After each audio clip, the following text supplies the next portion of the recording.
जय शिवराय शेतकरी मित्रांनो, स्वागत आहे तुमचं कृषी रडार या चॅनलवर। आज आपण अत्यंत महत्त्वाच्या आणि जास्त चर्चेत असलेल्या विषयावर बोलणार आहोत। पुण्यश्लोक अहिल्यादेवी होळकर शेतकरी कर्जमुक्ती योजना। या योजनेची सुरुवात कधी झाली, आतापर्यंत कोणकोणत्या याद्या जाहीर झाल्या, कोणत्या जिल्ह्यात किती शेतकऱ्यांना लाभ मिळाला, तुमच्या बँक खात्यात पैसे कधी आणि कसे जमा होणार आणि तुमचं नाव यादीत आहे की नाही हे कसं तपासायचं, ही सगळी माहिती आजच्या व्हिडिओत अगदी सोप्या भाषेत सुरुवातीपासून शेवटपर्यंत सविस्तर सांगणार आहे। व्हिडिओ थोडा मोठा आहे, पण प्रत्येक मुद्दा तुमच्यासाठी महत्त्वाचा आहे, त्यामुळे संपूर्ण व्हिडिओ शेवटपर्यंत नक्की पहा आणि कृषी रडार चॅनलला नक्कीच सबस्क्राईब करा। तर चला मित्रांनो, व्हिडिओला सुरुवात करूया। योजना नेमकी काय आहे, तर मित्रांनो सर्वात आधी समजून घेऊया ही योजना नेमकी आहे तरी काय। राज्याचे मुख्यमंत्री देवेंद्र फडणवीस यांनी राज्यात 2026 ते 2027च्या अर्थसंकल्पात पुण्यश्लोक अहिल्यादेवी होळकर शेतकरी कर्जमुक्ती योजना जाहीर केली आहे। या योजनेच्या अंतर्गत पात्र शेतकऱ्यांना 2 लाख रुपयापर्यंत थकीत पीक कर्ज पूर्णपणे माफ केले जाणार आहे। याशिवाय जे शेतकरी नियमितपणे आपल्या कर्जाची वेळेवर परतफेड करतात त्यांनाही प्रोत्साहन अनुदान दिले जाणार आहे। म्हणजेच प्रामाणिकपणे कर्ज फेडणाऱ्या शेतकऱ्यांना या योजनेचा फायदा मिळणार आहे। एक महत्त्वाची गोष्ट, 2019 साली महात्मा ज्योतिराव फुले शेतकरी कर्जमुक्ती योजना ज्या शेतकऱ्यांना 50,000 रुपयांचा लाभ मिळाला होता त्यांनाही आता या नवीन योजनेत 2 लाख रुपयांचा लाभ मिळणार आहे। त्यामुळे जवळपास 12 लाख शेतकऱ्यांना अतिरिक्त फायदा होणार आहे। तसंच 2026 ते 2027 मध्ये नवीन कर्ज घेऊन ते वेळेत परतफेड करण्याची जी अट होती तीही आता रद्द करण्यात आली आहे। म्हणजेच अटी अजून सोप्या करण्यात आलेल्या आहेत। आता बघूया योजनेची अंमलबजावणी कशी होत आहे। ही योजना राष्ट्रीयकृत बँका, व्यापारी बँका, खाजगी बँका तसेच जिल्हा मध्यवर्ती सहकारी बँका याच्या मार्फत राबवली जात आहे। बँकाकडे असलेल्या पीक कर्ज खात्यांच्या माहितीच्या आधारे पात्र लाभार्थी यादी तयार केली जात आहे। यामुळे लाभार्थी निश्चित करण्याच्या प्रक्रियेत पारदर्शकता आणि अचूकता ठेवण्याचा सरकारचा प्रयत्न आहे।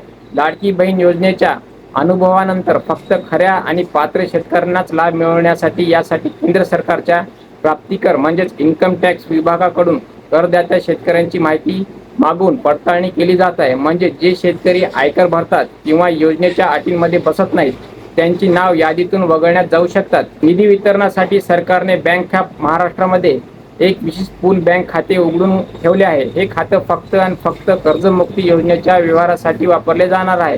हे कायद्याने बंधनकारक करण्यात आले आहे। या एकाच मुख्य खात्यातून राज्यभरातील पात्र शेतकऱ्यांच्या कर्जमाफीचा निधी नियंत्रित आणि वितरित केला जाणार आहे। आता आपण बघूया योजनेचे आतापर्यंत काय काय घडलं। पहिल्या टप्प्यासाठी सरकारने 7,000 कोटी रुपयांचा निधी वितरणात प्रशासनाची मंजुरी दिली आणि सहकार विभागाने या संदर्भातील शासन निर्णय म्हणजे GR जारी केला। त्यानंतर 22 जुलै 2026 रोजी कर्जमुक्ती मिळालेल्या शेतकऱ्यांनी पहिली यादी जाहीर करण्यात आली।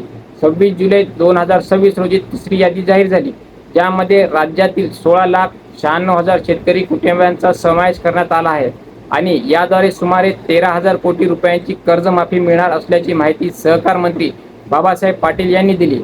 आणि सगळ्यात ताजी आणि सर्वात महत्त्वाची बातमी, काल मुख्यमंत्री देवेंद्र फडणवीस यांनी सह्याद्री अतिथीगृह येथे बैठक घेऊन योजनेचा आढावा घेतला। या बैठकीला उपमुख्यमंत्री सुनेत्रा पवार आणि सहकार मंत्री बाबासाहेब पाटील देखील उपस्थित होते। या बैठकीत जी माहिती समोर आली अशी आतापर्यंत आधार प्रमाणीकरण पूर्ण झालेल्या तब्बल 6,22,207 पात्र शेतकऱ्यांच्या बँक खात्यात 5,029 कोटी रुपयांचे वितरण करण्यात आले आहे। म्हणजेच मित्रांनो, आता ही योजना फक्त कागदावर किंवा घोषणापुरती मर्यादित राहिलेली नाही। प्रत्येक शेतकऱ्याच्या बँक खात्यात पैसे जमा व्हायला सुरुवात झालेली आहे। आणि सर्वात महत्त्वाचं म्हणजे या प्रक्रियेसाठी शेतकऱ्यांना कोणतीही जास्तीची कागदपत्रे द्यावी लागणार नाही, फक्त आधार प्रमाणीकरण आणि ॲग्रीस्टार क्रमांक एवढंच द्यावं लागणार आहे। आता बघूया कोणत्या जिल्ह्यात किती शेतकऱ्यांना आतापर्यंत लाभ मिळाला आहे। याची उपलब्ध माहिती सर्वात आधी पहिल्या टप्प्यामध्ये सुमारे 17 लाख पात्र शेतकऱ्यांची यादी सहकार विभागाच्या पोर्टलवर अपलोड करण्यात आली आहे। यामध्ये 5 जिल्हे असे आहेत जिथे प्रत्येक 1 लाखाहून अधिक शेतकऱ्यांची पात्र ठरलेले आहेत। जे जिल्हे म्हणजे अहिल्यानगर, बुलढाणा, छत्रपती संभाजीनगर, यवतमाळ आणि जालना। या उलट ज्या जिल्ह्यांमध्ये तुलनेने कमी शेतकरी पात्र ठरले आहेत ते जिल्हे म्हणजे रायगड, रत्नागिरी, सिंधुदुर्ग, ठाणे आणि धुळे। या जिल्ह्यांमध्ये शेती कर्जांचं प्रमाण इतर जिल्ह्यांपेक्षा तुलनेने कमी असल्यामुळे लाभार्थ्यांची संख्याही कमी आहे। आता विशेषतः अहिल्यानगर जिल्ह्याबाबत सविस्तर माहिती सांगतो, कारण या जिल्ह्यातून सर्वात जास्त आणि सर्वात ताजी माहिती समोर आली आहे. अहिल्यानगर जिल्ह्यातील 1,92,282 शेतकऱ्यांची कर्जमाफी संबंधित माहिती बँकांकडून संकलित करून राज्य शासनाच्या मध्यवर्ती कर्जमुक्ती पोर्टलवर अपलोड करण्यात आली आहे. आणि प्रत्यक्ष पैसे वितरणाबाबत बोलण्याचं झालं तर पालकमंत्री राधाकृष्ण विखे पाटील यांनी दिलेल्या माहितीनुसार अहिल्यानगर जिल्हा मध्यवर्ती सहकारी बँकेच्या 65,656 शेतकरी सभासदांना 622 कोटी 74 लाख रुपयांची कर्जमाफी मिळाली आहे. आणि अन्य राष्ट्रीयकृत बँका 6,903 शेतकरी सभासदांना 75 कोटी 7 लाख 25 हजार रुपयांची कर्जमाफी मिळाली आहे. मित्रांनो, या आकडेवारून एक गोष्ट स्पष्ट होते, एकट्या अहिल्यानगर जिल्ह्यातच जवळपास 700 कोटी रुपये शेतकऱ्यांच्या खात्यात जमा झाले आहेत. आणि हे वितरण टप्प्याटप्प्याने राज्यातील इतर जिल्ह्यांमध्येही सुरू आहे. महत्त्वाची सूचना, प्रत्येक तालुक्याची आणि प्रत्येक गावाची स्वतंत्र आकडेवारी सध्या एकाच ठिकाणी उपलब्ध नाही. ही माहिती तुमच्या तालुक्याच्या सहाय्यक निबंधक सहकारी संस्था कार्यालय किंवा तुमच्या जिल्हा मध्यवर्ती सहकारी बँकेच्या शाखेत विचारणा केल्यास मिळू शकते. तसंच गाव पातळीवरील नेमकी यादी बघण्यासाठी अधिकृत पोर्टलवर जिल्हा, तालुका आणि गाव निवडून तपासता येते. कोण पात्र आहे आणि कोण अपात्र आहे. पात्र कोण? ज्या शेतकऱ्यांचं 2 लाख रुपयापर्यंत थकीत कर्ज आहे 2022 ते 2023, 2023 ते 2024 आणि 2024 ते 2025 या वर्षामध्ये ज्यांनी वेळेत पीक कर्जाची परतफेड केली आहे आणि नियमित कर्जफेड केलेले आहे, असे नियमित कर्जदार शेतकरी यांना प्रोत्साहनपर अनुदान मिळेल. 2019च्या महात्मा फुले कर्जमुक्ती योजनेचा 50,000चा लाभ घेतलेले शेतकरी यांना आता उर्वरित रक्कम 2 लाखांपर्यंत मिळेल. ओटीएस सुविधा, ज्या शेतकऱ्यांची थकबाकी 2 लाखांपेक्षा जास्त आहे त्यांना उर्वरित रक्कम स्वतः भरल्यानंतर योजनेचा लाभ मिळेल. कृषी उत्पन्न बाजार समिती, सहकारी साखर कारखाना, सहकारी सूतगिरणी, नगरी किंवा जिल्हा किंवा राज्य सहकारी बँक, सहकारी दूध संघ यांचे पदाधिकारी, अध्यक्ष, उपाध्यक्ष, संचालक व कर्मचारी यांचे वेतन 25,000 रुपयांपेक्षा जास्त आहे. आयकर भरणारे शेतकरी, कंत्राटी कर्मचारी मात्र पात्र आहेत. तुमचं नाव यादीत आहे की नाही हे कसं तपासायचं याची पूर्ण स्टेप बाय स्टेप माहिती होणार आहे. पोर्टलवरून तुमच्या मोबाईल किंवा कम्प्युटरमधून mjpky.maharashtra.government या अधिकृत सरकारी वेबसाईटवर जा. तिथे कर्जमुक्ती योजना 2026 या लिंकवर क्लिक करा. त्यानंतर तुमचा जिल्हा, तुमचा तालुका, गाव निवडा.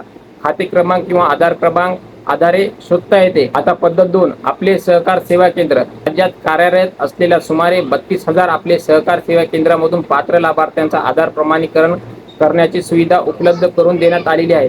तुम्ही जवळच्या CSC केंद्रावर जाऊन तुमचे नाव तपासू शकता. बँकेमार्फत तुमच्या बँकेकडून येणाऱ्या यादीतून तुमचं नाव तपासता येते. जर तुम्ही पात्र असाल तर बँक तुम्हाला याबाबत कळवेल. GR पडताळणी, महाराष्ट्र शासनाच्या maharashtra.government.in या अधिकृत GR पोर्टलवर जाऊन सहकार, पणन व वस्त्र उद्योग विभाग हा विभाग निवडल्यास कर्जमाफी संदर्भातील सर्व शासन निर्णयाच्या मूळ पडताळणीचा फाईल डाउनलोड करता येतात. आता भाग क्रमांक 7, आवश्यक कागदपत्र आणि पूर्वअट.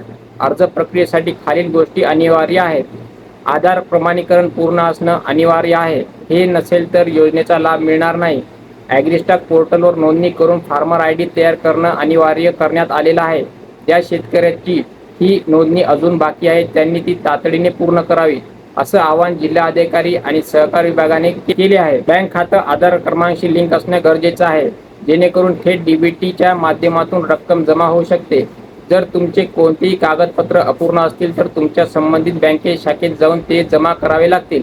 नाव यादीत नसेल तर काय करायचं? जर तुमचं नाव यादीत दिसत नसेल तर किंवा आधार प्रमाणीकरण काही त्रुटी येत असेल तर तुम्ही तुमच्या तालुक्याच्या सहाय्यक निबंधक सहकारी संस्था कार्यालयाशी म्हणजेच AR ऑफिसरशी किंवा तुमच्या जिल्हा बँकेशी थेट संपर्क साधावा. अनेकदा असं होते की शेतकरी अर्ज करतात पण तांत्रिक कारणामुळे किंवा रेशन कार्ड EKYC पूर्ण नसल्यामुळे नाव यादीत येत नाही. त्यामुळे या गोष्टी आधीच तपासून घ्या. सूत्रांच्या माहितीनुसार राज्यभरात एकूण सुमारे 56 लाख शेतकरी या योजनेच्या लाभार्थी असण्याची शक्यता आहे आणि एकूण कर्जमाफी आकडा 37,000 कोटी रुपयांपर्यंत जाऊ शकतो. सरकारने यासाठी सुरुवातीला 20,000 कोटी रुपयांची तरतूद केली होती आणि आता निधी टप्प्याटप्प्याने वाढवला जात आहे. म्हणजेच मित्रांनो, अजूनही मोठ्या प्रमाणात शेतकऱ्यांच्या याद्या आणि पैसे वितरण बाकी आहे. त्यामुळे तुमचं नाव अजून आलं नसेल तर निराश होऊ नका. नियमितपणे पोर्टल तपासत राहा. तर मित्रांनो, ही होती पुण्यश्लोक अहिल्यादेवी होळकर शेतकरी कर्जमुक्तीची संपूर्ण माहिती. योजना काय आहे, कोणत्या याद्या आल्यात, कोणाला जिल्ह्यात किती लाभ मिळाला आणि तुमचं नाव कसं तपासायचं, तालुका किंवा जिल्हा या योजनेची सध्या स्थिती काय आहे, तुमच्या खात्यात पैसे जमा झाले का, हे आम्हाला कमेंटमध्ये नक्की सांगा. तुमच्या भागातील अपडेट इतर शेतकरी बांधवांना उपयोगी पडले असेल, व्हिडिओ आवडला असेल तर लाईक करा, चॅनल सबस्क्राईब करा आणि बेल आयकॉन दाबायला विसरू नका, जेणेकरून पुढील प्रत्येक अपडेट सर्वाधिक तुमच्यापर्यंत पोहोचेल. हा व्हिडिओ इतर शेतकरी मित्रांपर्यंत जरूर शेअर करा. धन्यवाद. जय जवान, जय किसान.